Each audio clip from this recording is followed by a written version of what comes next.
So it was over to Manchester City. Could they slip up? I suppose.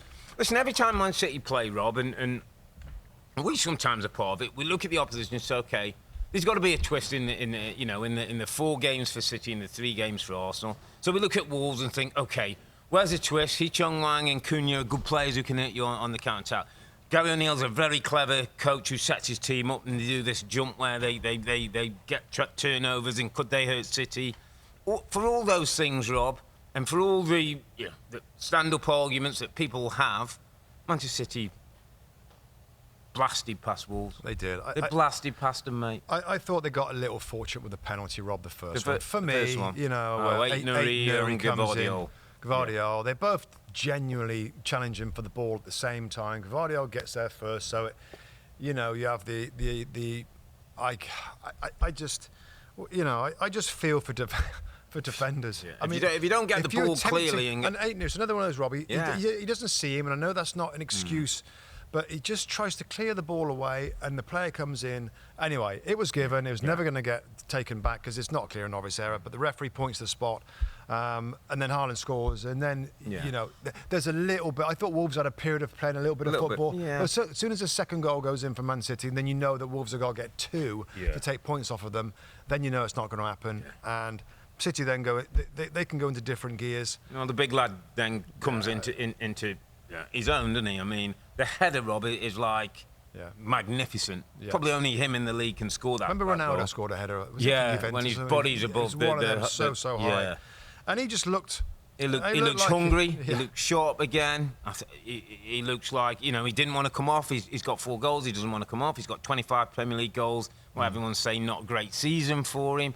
And I don't see them dropping points, Rob. I've got to be honest, and I know that's not going to have the drama, and that's not going to be... I just don't see this team dropping any points. Fulham away, why wouldn't they win that? Yeah. And let's just obviously knowing that there's pretty much nobody injured, is there? Edison was okay. Yeah, these are players that were in doubt. Phil Foden was dealt with illness, was fine. Ruben Diaz, maybe Ruben Diaz had illness. So he's got all his options available. His holding players, his attacking players, his wingers. He can bring Doku. I mean, it's kind of crazy. So Fulham away, Tottenham away on the Tuesday, Rob. No, we'll get to Tottenham and Liverpool. Yeah. Is that... I mean, the last game is West Ham United at home. Yeah. That is not... It's the Tuesday that would look like the hardest game. That being said, we'll get on to Spurs. It's not the hardest game. Spurs... It's not the hardest game. Not how they play, mate. Not with that high line. Not with Man City's dominance and time. Got to time one run in behind, and then you threw 1-on-1 with the goalkeeper. Yeah. I'm with you. I can't see, particularly how they are right now, and going for this 4th title on the spin. Never been done. Top flight. I mean, he wants history, Pep. And I know he's got his treble. He's got his 100 points. I think it's 106 goals. He wants to leave English football with the man who's created history in our game. Record in our game. There's no other team in the history of English football that's won 4 top-class titles. Is there anything else for him to do? Well, I read a really interesting article in one of the broadsheets, or it might have been the Athletic, and it was quite a detailed piece, Rob, and it was kind of saying, and again, I'm certainly don't know if this is true or not, that if he does get the 4, is that kind of where else is there to go? Is there 5? Does 5 make that much difference than 4? Because now he's got the history. Does he go for another Champions League? Or at some point, does Pep go like, my work is done? A little bit. I mean, could he try and get City more Premier League titles to start catching the red Uniteds side and the Liverpools? I mean, that's a long way off. They're a long way off that.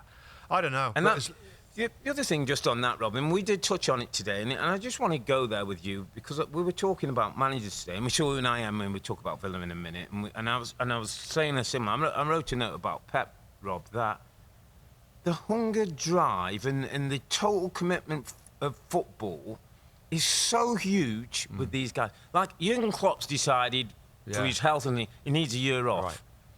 Right. I look at Pep and think it must be taking its toll. It's somewhere, somehow, whether it's health, whether it's mentality, whether it's just getting up every morning and going in the ground and being the guy, to drive these group of players in the way he's done, it must be somehow taking its toll on it. Obsession. Was it John Champion who talked about in commentary? One of the games today, there was talk about, I think it was actually about Roberto De Zerbi, about that he's obsessed with the game. He's absolutely obsessed with it. Every minute of every day is and I can kind of believe that from De Zerbi. And Pep is another one, Rob. And I don't know how that drive keeps going, and when Jurgen Klopp has obviously felt like I'm losing energy, and I'm an energy manager, and I'm not the right guy because I'm losing that energy. I mean, Pep's offered. He looks exhausted. He must hate doing press conferences, doesn't he? You've got to do them before every game and after every game. Was it Barcelona he took a year off, didn't he? And came to a place like New York and that, and took a time. Then he went into Bayern and. Does it come in, 7, 8, 9, 10 year slots where you have to go like... Barcelona might have been a little bit different. I remember covering that league. It was his club, from player to coach and to manager. This is his club, really, though, isn't it? Yeah, isn't Man City becoming his club? There's a little bit more pressure on him personally for that, the Real Madrid, rivalry. But I don't know. He could surprise everybody, by the way. Let me ask you another one, Rob. And you I know you will give me an honest, straight answer.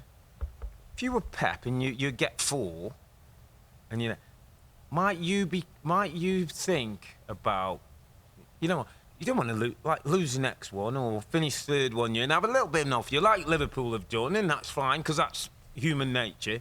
Might you just go? My work here is done. Yeah. I would think very possibly. He might argue, and I think he said before, I have it perfect here. I've got everything that I want. I have a great board that former higher-ups at Barcelona running it, the director of football, Pep Guardiola and Soriano. They obviously have money to bring in some of the best players. We've been to the training facilities, incredible. Maybe he thinks it's as good as it gets. But to go back to your question, I would think so. Given what he's done in different countries, doesn't he want to continue that and go somewhere else and prove himself? Because Italy. We go back to that question, don't we?